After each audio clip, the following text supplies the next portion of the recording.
बहुत समय की बात है। सोनपुर नाम का एक गांव था। उस गांव में मटका मटन वाला एक ढाबा था। ढाबे का मालिक भूपेंद्र सिंह था। भूपेंद्र सिंह ग्राहकों से बहुत अजीब तरीके से बात करता था। क्यों रे, जब पैसे नहीं है तेरे पास तो भूपेंद्र सिंह के ढाबे पर क्यों आता है?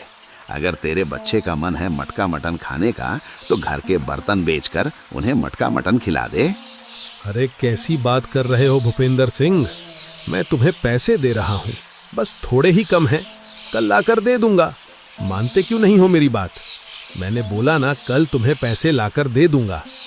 अरे क्या बात करेगा तू मुझसे? यहाँ बात नहीं, यहाँ स्वाद चलता है, स्वाद।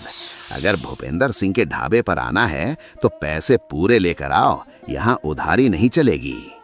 ठीक है भूपेंद्र सिंह, पर ध्यान रखना, इंसान की औकात उसका समय ही तय करता है। अभी आपका समय है, बोल लीजिए, पर देखना एक दिन बैठे बैठे मक्खी मारोगे और मक्खी भी तुम्हारी दुकान पर नहीं आएगी। अरे ससुरा, तेरा दिमाग खराब है क्या? ज्यादा बात मत कर, यहाँ से निकल जा, नहीं तो अभी तुझे पीट दूंगा। ऐसे ही भूपेंद्र सिंह गरीबों के साथ व्यवहार करता था। लोग उससे बहुत डरते थे क्योंकि उसके पास पैसे थे। पर भूपेंद्र सिंह सिर्फ एक ही आदमी से डरता था, हमारे केशव काका। जैसे ही केशव काका ढाबे पर पहुंचते, लोगों की भीड़ लग जाती। अरे काका, अब देर ना करो, भैया पेट में चूहे कूद रहे हैं। बस हमें वो महक चाहिए जो आपके मटका मटन में से आती है। क्या खुशबू है, कसम से, हम तो उसके दीवाने हैं। अरे बेटा, उसके लिए थोड़ा सब्र करना पड़ता है। अगर सब्र नहीं करोगे तो अच्छा कहाँ मिलेगा। थोड़ा इंतजार करो, अभी रेडी करता हूँ। ग्राहक ढाबे के सामने आपस में बातें कर रहे होते हैं कि थोड़ी ही देर में केशव काका मटका मटन तैयार कर देते हैं। अरे काका, देर ना करो, हमको जल्दी दे दो, नहीं तो भूपेंद्र सिंह आ जाएगा और काम का चिल्लाना शुरू कर देगा। काका, मेरा 1 किलो मटका मटन पैक कर दो, मैं घर लेके चला जाऊं। ठीक है बेटा, अब बन गया है। मुझे पहले खाना परोसना है, थोड़ा रुको, पहले इनको दे दूं फिर तुम्हारा पैक करता हूँ। और रही बात भूपेंद्र सिंह की, तो उससे डरने की जरूरत नहीं है। जब तक केशव काका ढाबे पर हैं, तब तक तुम सबको डरना नहीं है। अरे काका, बस आप जब तक इस ढाबे पर हैं तभी तक हम ढाबे के ग्राहक हैं, नहीं तो हम मटका मटन खाना ही बंद कर देंगे। नहीं नहीं, ऐसी बात मत बोलो, मैं कहीं भी इस ढाबे को छोड़कर नहीं जाऊंगा। रुको, तुम्हारा मटका मटन पैक करता हूँ। इतना बोलकर काका उसका मटका मटन पैक कर देते हैं और वो पैसे देकर चला जाता है। फिर काका बाकी सभी ग्राहकों की प्लेट लगा देते हैं।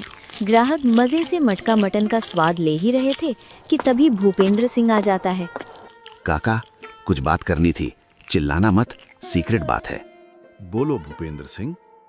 कल सलीम के पास मटन कम रहेगा, इसलिए आज जो भी मटन बचे उसे फेंकना नहीं, उसे कल गरम करके ग्राहकों को खिला देना है।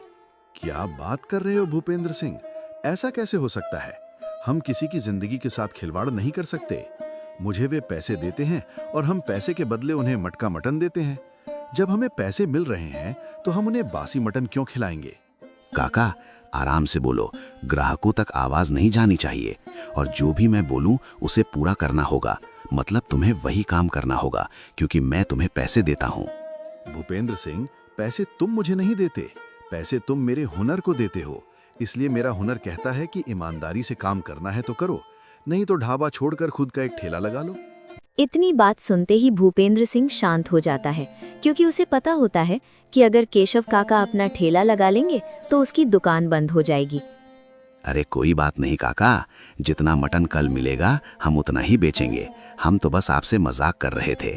और हाँ, आज अपना पगार लेकर जाना, महीना पूरा हो गया है। बहुत बहुत धन्यवाद भूपेंद्र सिंह, आज मैं अपने बेटे की फीस भी भिजवा दूंगा, वो प्रयागराज पढ़ने गया है। ठीक है काका, भिजवा देना। इतनी बात कर भूपेंद्र सिंह वहां से चला जाता है।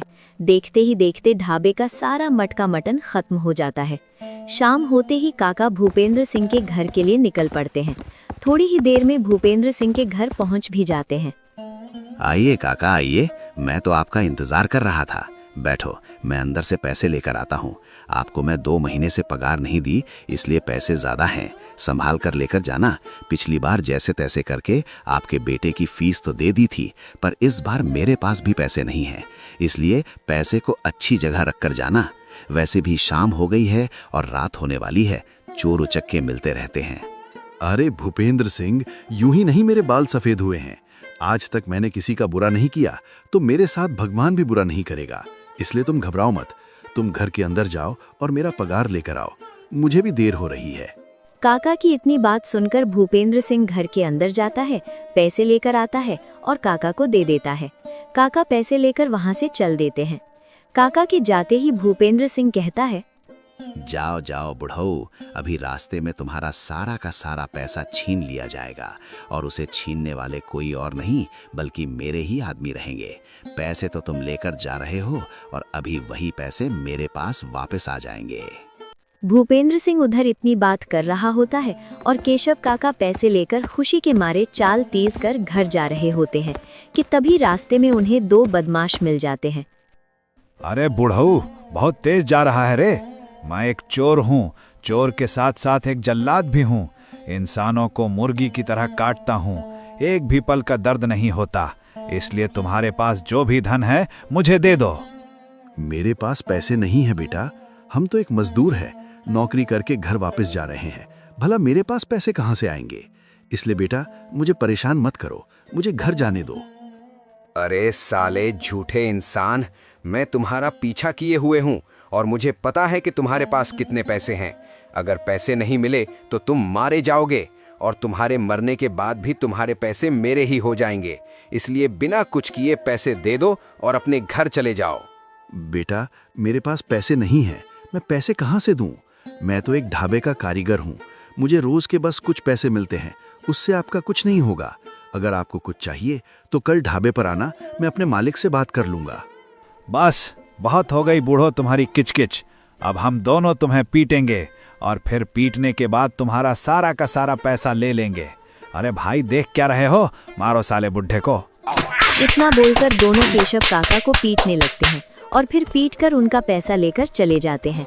केशव काका उदास होकर घर वापस आते हैं और लेट जाते हैं। फिर भगवान से कहते हैं, हे भगवान, तुमने ये क्या किया? मेरे बेटे की फीस चोरी करवा दी।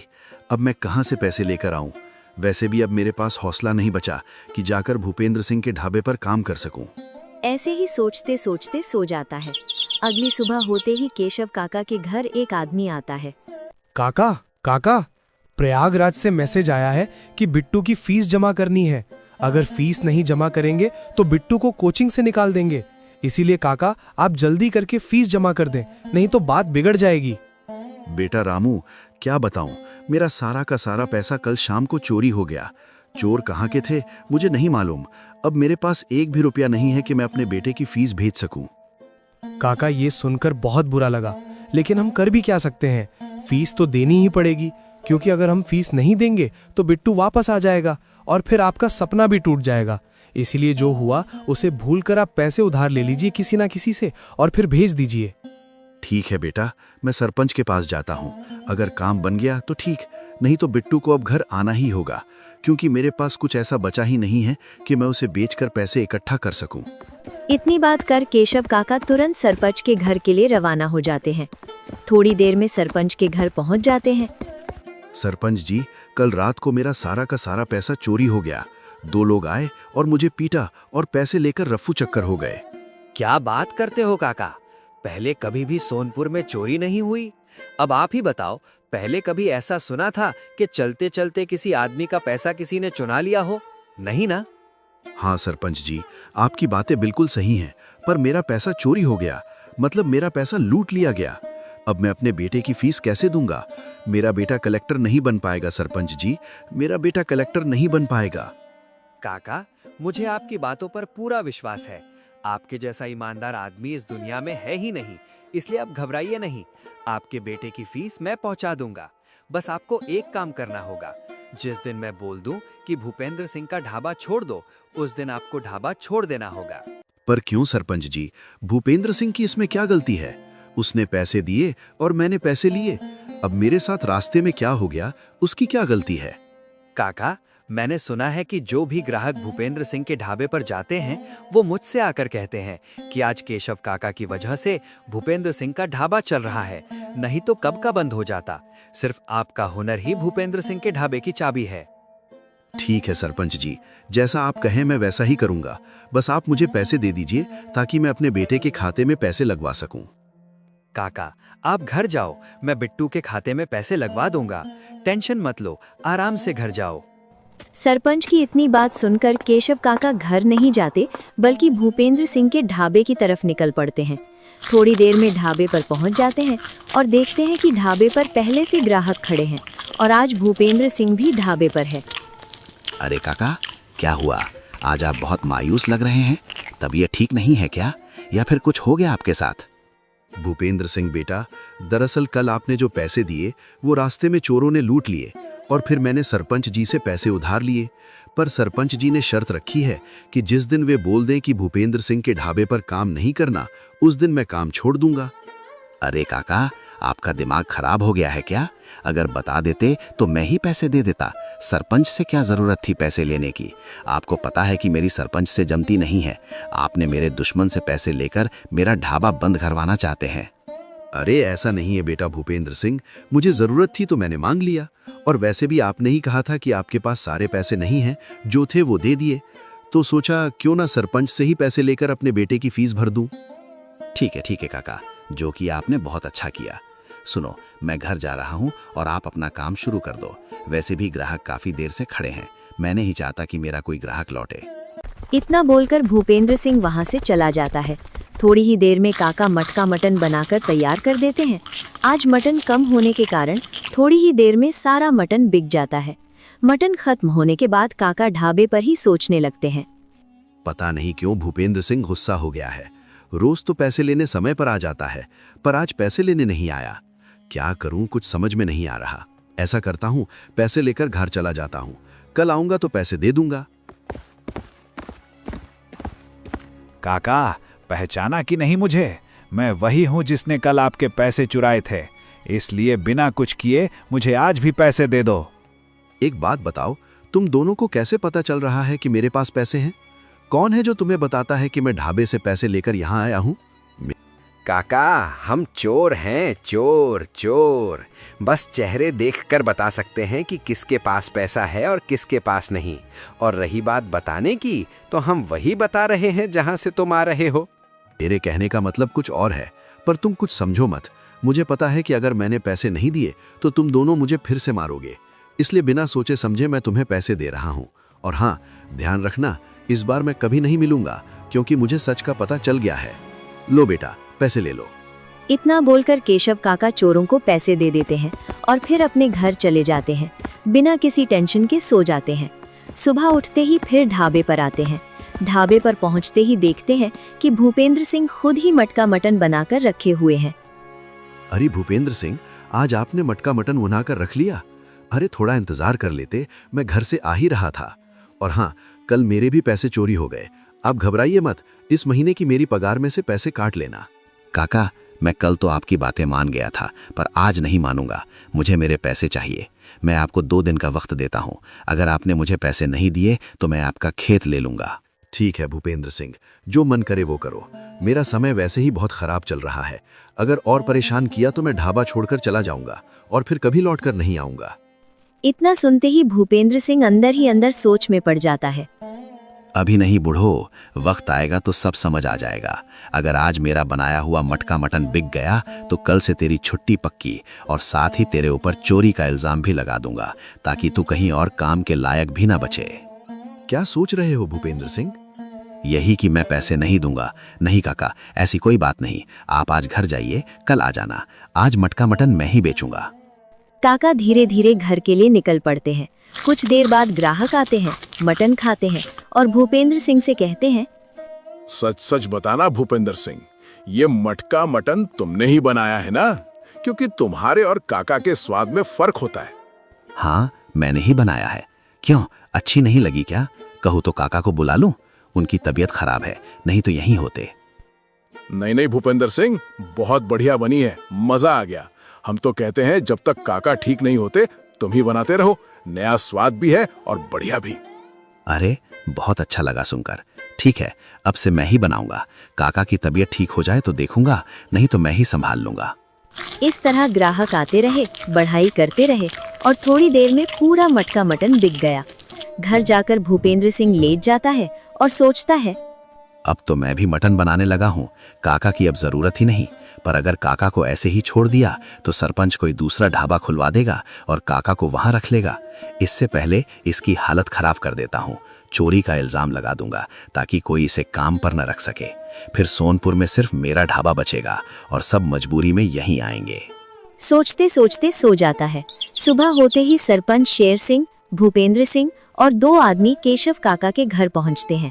काका, मैं गांव का सरपंच हूं और मेरे लिए न्याय सबसे ऊपर है। चाहे कोई कितना भी ईमानदार दिखे, साबित करना ही असली सच्चाई है। पर हुआ क्या? सुबह सुबह सब मेरे घर क्यों आए हैं? काका, भूपेंद्र सिंह ने आपके ऊपर चोरी का इल्जाम लगाया है।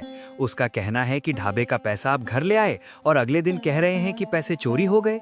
अब बताइए सच क्या है? सरपंच जी, मैंने पैसा ढाबे से लिया था। रात में घर ला रहा था। सोच रहा था सुबह भूपेंद्र सिंह को दे दूंगा, लेकिन रास्ते में 2 चोर आए और पैसा छीन ले गए। मुझे तो समझ में नहीं आता कि उन्हें कैसे पता चला कि मैं पैसा लेकर जा रहा हूँ। मतलब चोर भी मैंने भेजे? वाह काका, उल्टा चोर कोतवाल को डांटे, क्या बात है। अगर न्याय करोगे तो ठीक है, नहीं तो मैं पूरे गांव को इकट्ठा करूंगा। गांव वालों को बुलाओ या दो, न्याय तो सबूत से ही होगा। काका, क्या आप 2 दिन में वो पैसे लौटा पाओगे? नहीं नहीं, लौटा नहीं सकता। मेरे पास इतने पैसे नहीं हैं। मैं झूठ नहीं बोल रहा। इस सब के पीछे भूपेंद्र सिंह का ही हाथ है। चोर ने खुद बताया था। वाह काका, उम्र देखकर थोड़ी तो शर्म करो। ऐसा झूठ जैसे कोई साहूकार हो। तुम तो मेरे ढाबे पर चोरी करते थे, अब समझ आया रोज कम पैसे क्यों होते थे। बस करो, मैं चोर नहीं हूँ, मैं झूठा नहीं हूँ। काका, आप साबित नहीं कर पाए। कानून यही कहता है कि आप चोरी के दोषी हैं, इसलिए अपना खेत भूपेंद्र सिंह को देना होगा, हमेशा के लिए देना होगा। ठीक है सरपंच जी, खेत ले लिया। अब आप मेरा घर भी ले लीजिए, मुझे कुछ नहीं चाहिए। मेरी ईमानदारी पर कालिख लगा दी गई है, पर सच तो भगवान जानता है।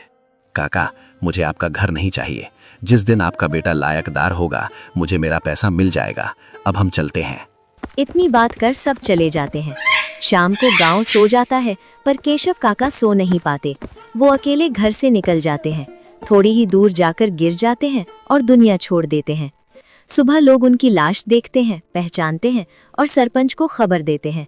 सरपंच तुरंत बिट्टू तक खबर पहुंचवाते हैं। काका की लाश घर लाई जाती है। अगले दिन अंतिम संस्कार होता है। बिट्टू टूट चुका होता है, दुनिया उजड़ चुकी होती है। धीरे धीरे वक्त गुजरता है और एक दिन बिट्टू अकेला और आंसुओं से भरा भूपेंद्र सिंह के ढाबे पर पहुंचता है। भूपेंद्र सिंह, आज तुम्हारी वजह से मेरा बाप मरा है। इसका बदला मैं लेकर रहूंगा। तूने मेरा खेत लिया, मैं तुम्हारा घर खरीदूंगा। तुम्हें अपने इस ढाबे का घमंड है? मैं ये ढाबा भी खरीद लूंगा। बस समय का इंतजार करो। अरे बिट्टू, लगता है बाप के मरने के बाद तुम्हें सदमा लग चुका है। क्या फिजूल की बातें कर रहे हो? निकल जाओ यहाँ से, नहीं तो धक्के मारकर भगा दूंगा। नहीं नहीं, ऐसी जरूरत नहीं है। मैं खुद ही यहाँ से जा रहा हूँ और कल से तुम्हें खुद ही पता चल जाएगा कि तुम्हारे साथ क्या होने वाला है। इतना बोलकर बिट्टू वहां से चला आता है। फिर बाजार जाता है। बाजार में जाकर एक नया ठेला खरीदता है और कुछ मसाले खरीदकर घर वापस आता है। घर आकर मसालों को अच्छी तरह तैयार करता है, क्योंकि उसे अपने पिता के मसाले के बारे में पता था। दूसरे दिन वो अपना ठेला गांव के चौपाल पर लगा देता है। देसी मटका मटन की महक ऐसी होती है कि लोग दौड़ते दौड़ते बिट्टू के ठेले पर आते हैं। बिट्टू बेटा, क्या मटका मटन बनाया है। इसकी महक से पूरा गांव महक रहा है। लोग घर में है, पर तुम्हारी महक उन्हें यहाँ तक खींच लाई है। मानना पड़ेगा, केशव काका का हाथ तुमने पूरी तरह पकड़ लिया। अब देर मत करो, फटाफट एक प्लेट लगा दो, क्योंकि अब और बर्दाश्त नहीं कर सकता। बिट्टू तुरंत प्लेट लगा देता है। देखते ही देखते थोड़ी ही देर में और भी ग्राहक आ जाते हैं और कुछ ही समय में बिट्टू का सारा मटका मटन खत्म हो जाता है। उधर भूपेंद्र सिंह ढाबे पर बैठकर मक्खियां गिन रहा था। अरे ससुरा, ई का है। आज तो मैं बैठे बैठे मक्खियों को गिन रहा हूँ और थोड़ी देर में वे भी नहीं आएंगी। साला, ऐसा तो नहीं कि केशव के लौंडे ने ठेला खोल लिया। जाना पड़ेगा गांव, देखना पड़ेगा। इतना सोचकर वो गांव की तरफ निकल पड़ता है। चलते चलते गांव के चौपाल पर पहुंचता है। वहां देखता है कि बिट्टू का ठेला खड़ा है, गांव वाले खा रहे हैं और बिट्टू का मटका मटन भी खत्म हो गया है। ये देखकर वो तुरंत ढाबे पर लौटता है और गुस्से में ढाबा बंद करके घर चला जाता है। दूसरे दिन भी वही होता है। गांव वाले बिट्टू के ठेले पर खाना पसंद करते हैं और भूपेंद्र सिंह ढाबे पर बैठकर सिर्फ मक्खियां गिनता रहता है। अब तो मक्खियां भी आना बंद कर देती हैं। भूपेंद्र सिंह को आभास हो जाता है कि अब वो पहले जैसा नहीं रहा, उसका ढाबा बंद हो जाएगा।